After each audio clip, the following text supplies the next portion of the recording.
Okay, we're doing some flirt pole work with Teddy. Date is 2/9/2018. And this is accomplishing getting rid of some energy, redirecting his prey drive. What's being used is just a buggy whip that we bought at a pet store that... Now, call him to you. Don't go to the dog. We want him to learn it's an interactive. When he comes to you, don't put your hand on the toy. You just praise the dog, tell him it's his for that moment, pet him, but we want to try to lessen avoidance. Tell him, come. Come, Teddy. You can use the tension of the whip just like you would your leash, and he'll come in because he doesn't want to let go. Good boy.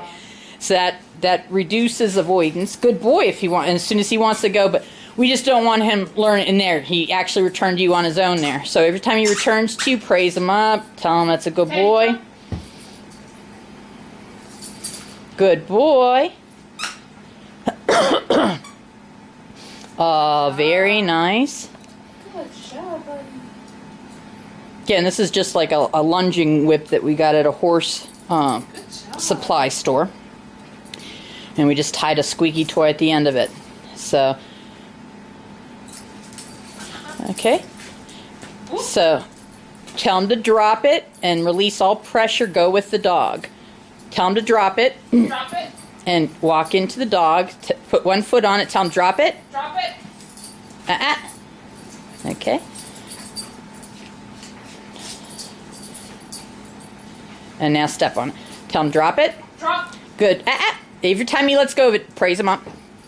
Step further into his person, into his dog. There you go. Good boy, and release it again. Make it fly. Good job. You want to make it fly within 1 to 2 seconds because the reward of the behavior you want, the reward for the behavior you want must occur within 1 to 2 seconds from the behavior. You know, I was always bad at this. Just watch these poles. Don't run them into a pole. Nice.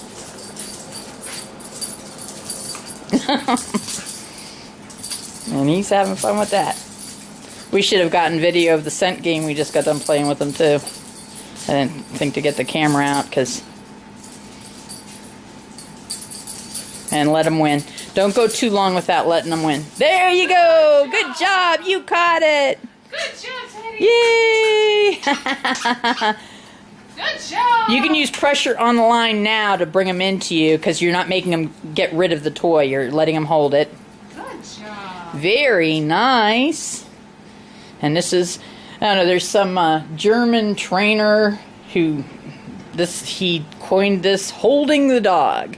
It just decreases avoidance. I forget what I want to say, I can't remember his name. It's a German trainer that, holding the dog. And you can tell he's tired now because his tongue's hanging and he actually let go of the toy right next to you. That's a tired dog if they do that. Okay. That's where you got to kind of call it and make sure he gets a drink because he's beat now. He'll still play another 3, 4, 5 rounds, but you're going to be going beyond him and then you might cause an injury. So, because he's getting tired. That back to back with the scent game. Got some energy out of him. Very nice. Good job. Drop the pole and walk away from it and see if he'll come to you for a treat. If he definitely leaves the toy, we know he's definitely done.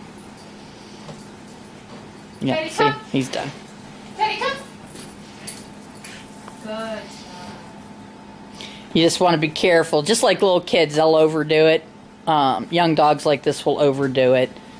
He's drained of his energy now, and he'll sleep real good tonight. He wants to play another round, but he could if you took a break. Same thing with the scent game. I wouldn't do more than 2 or 3 of those in a row and then take a break. Teddy. Teddy, come. Good. Sit. Nice. Down. Good job. What are his other commands that he knows? Forward and paw. This is a nice, good hello, people. Okay, so paw is his shake hands. We are working on stay. Sit. we're doing threshold training at the exterior door and the crate, right? I didn't ask for it yet. And it's crate, not kennel, right? Actually, I think I have been saying kennel. Because I thought you were saying kennel when we worked the big kennel, but Bob? I would keep it the same word for whether it's a big kennel or whether it's a smaller crate, Yeah. just so it's consistent. Doors. Sit. Down. Sit.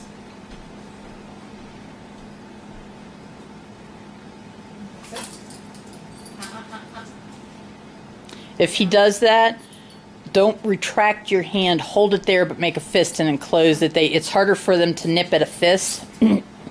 And again, just like when I showed you on the first day, if you bring something up higher, it'll actually bring prey drive up. So if you're trying to keep it out of his reach, you're actually going to increase his desire for it. If you make it a fist and hold it and possess it, and actually if you're standing, you could just walk into his space, then he would relinquish it because it's harder to bite a fist or nip a fist to get a treat. He's like, and I'm done. I just know. And I'm done. You like that game, huh? You definitely need some flirt pole work.